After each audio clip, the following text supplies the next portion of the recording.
ભરૂચ શહેરના ઐતિહાસિક ફુરજા બંદર પર જૂના ભરૂચની ઓળખ માર્ગ પર તંત્રની નિષ્ક્રિયતાના કારણે આ માર્ગ પર ઝાડી ઝાંખડના કારણે માર્ગ પર ચહલપહલ અને અવરજવર ભારે અસર વર્તાઈ રહી છે।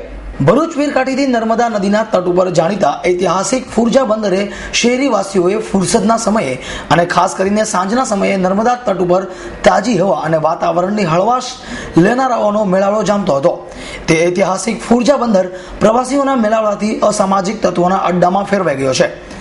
મળતી જાણકારી મુજબ બહારની ઊંડાઈથી ફુરજા બંદરના પાછળના ભાગે નર્મદા નદીના તટે જવા માટે પગદંડી માર્ગ ઉપર જાડી ઝાકરામાં વ્યાપક ફેલાવાના કારણે આ પગદંડી વાળો પુરાણો જૂનો માર્ગ નાબૂદે નષ્ટ થયો છે અને તેને કારણે નર્મદા માતાજીના દર્શનાર્થીઓને ભારે વિપદા હાલવી ભોગવવી પડે છે।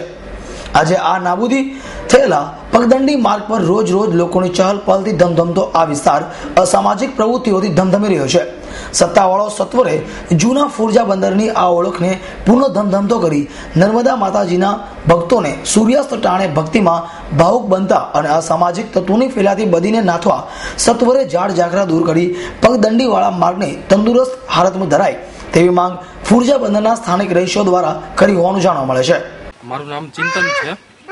તો આપણે આ રસ્તો અહીંથી જાય છે એનો સુધારો કરવાનો છે ને આ હું અહીંયા પહેલા સ્કૂલમાં ભણતો હતો RS દલાલમાં, ત્યારે આ રસ્તો ઘણો સારો હતો, પણ અમને બધું આ રસ્તાનું થોડું કામકાજ અટકી ગયું છે ઝાડીઓને લીધે ને આ રસ્તો ખરાબ થઈ ગયો છે।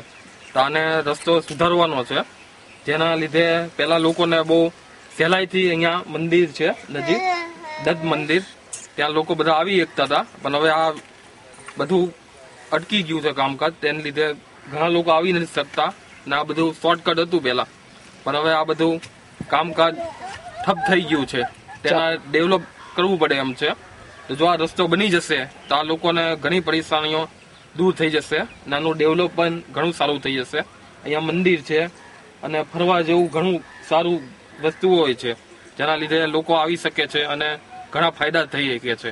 આ રસ્તો હાલ કઈ પરિસ્થિતિમાં છે? રસ્તો અમને બધું ઝાડીઓ ને બધું છે અને બહુ ખરાબ છે રસ્તાની પરિસ્થિતિ। ત્યાં પેલા બહારની ઊંડાઈમાં હતા, ત્યાંથી બધા આવી એકતા હતા કે ત્યાં દાદર ને બધું હતું, ત્યારે અમને બધી ઝાડીઓ ને બધું થઈ ગયું છે, જેના લીધે લોકો આવી નથી એકતા। પાછળ પેલું ખાડી ને એવું બધું છે જે બહુ દૂર પડે એમ છે ને એ રસ્તો જ નથી બીજો આવવા માટે। જાડી ઝાકરાના કારણે અસામાજિક પ્રવૃત્તિઓને વધારો મળે છે એવું લાગે છે?